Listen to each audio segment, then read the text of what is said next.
Hi, I'm digital artist and multimedia specialist Jamil Calhoun. On this platform, we will explore art and creative professionals across various art forms, taking a deep dive into the minds of these creators, showcasing the power of artistic expression. Welcome to the Creative Artistic Showcase.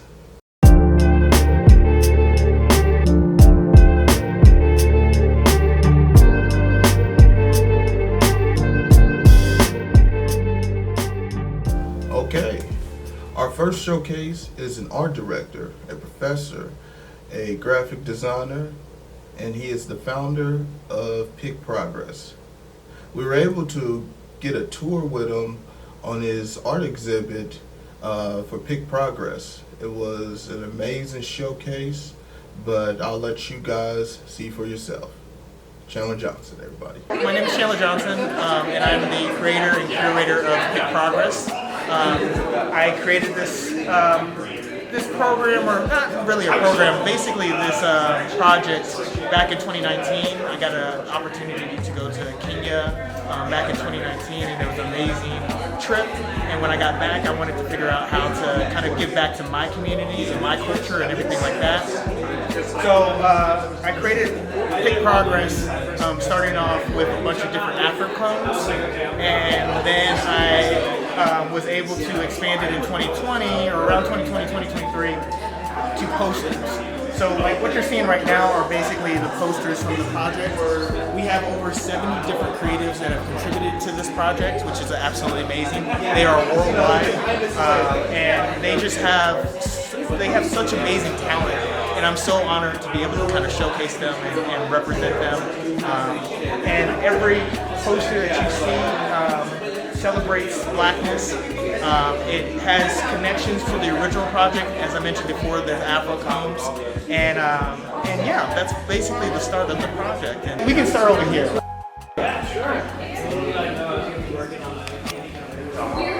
Hello. I'll be right back.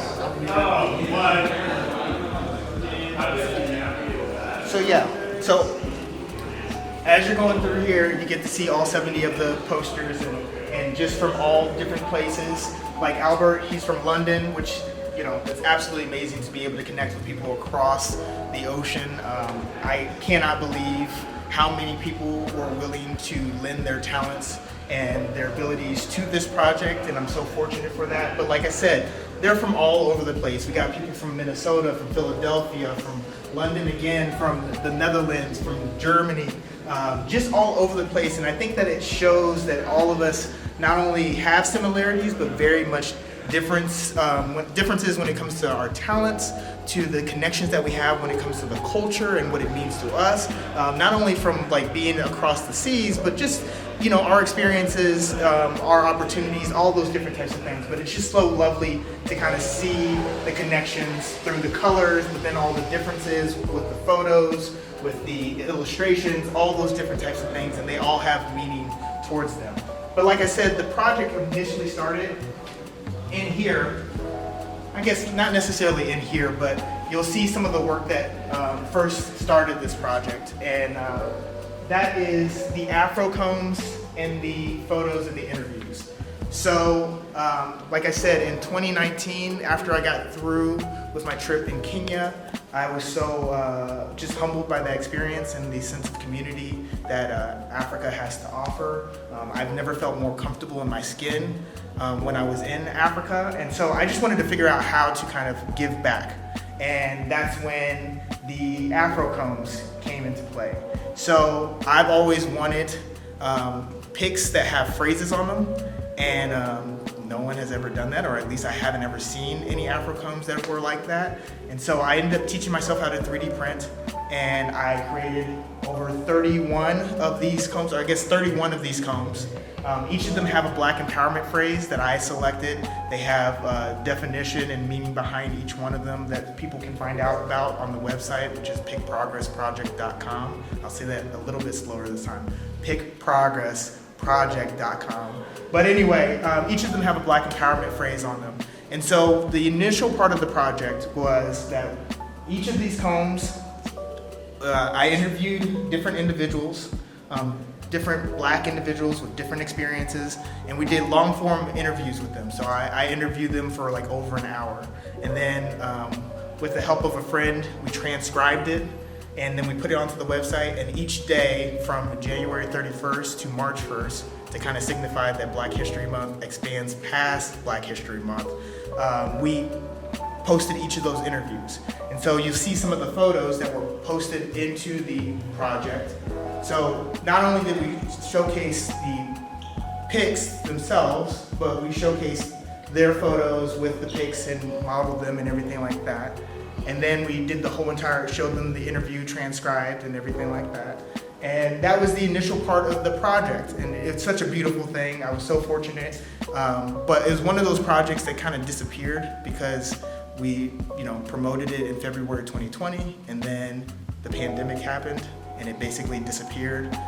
But I learned a lot about myself when it came to the project, just being able to figure out how to be creative and how to do such an expansive project.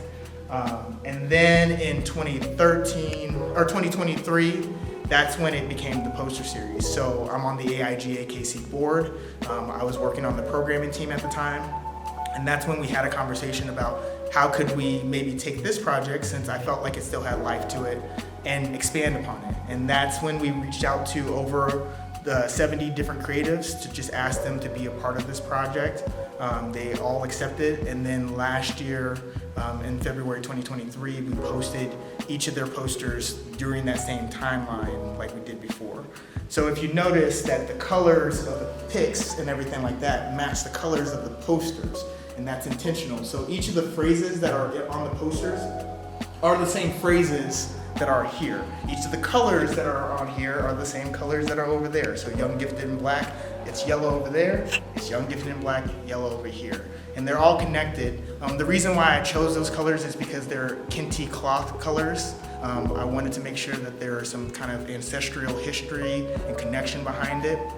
And that's where, the selection of the colors have that deep meaning. And in addition, if you look at each of the phrases, if you know the meaning of the color from the kente cloth, they should connect to the phrases that are on there as well. So there's layers to it. I try to, create layers to it.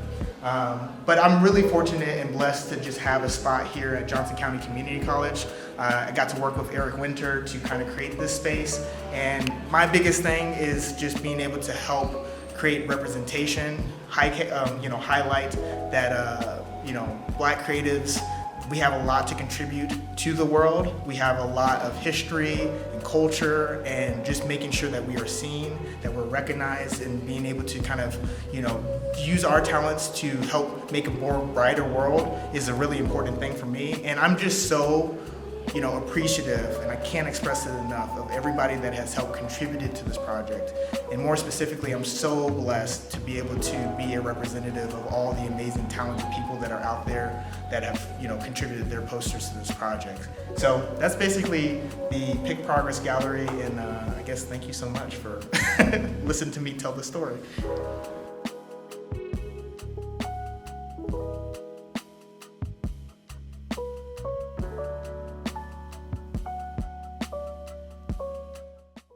Well, thank you for joining us on the first episode of the Creative Artistic Showcase, CAS for short. This was fun. I can't wait to do it all again, and I'll see you guys next time. Bye.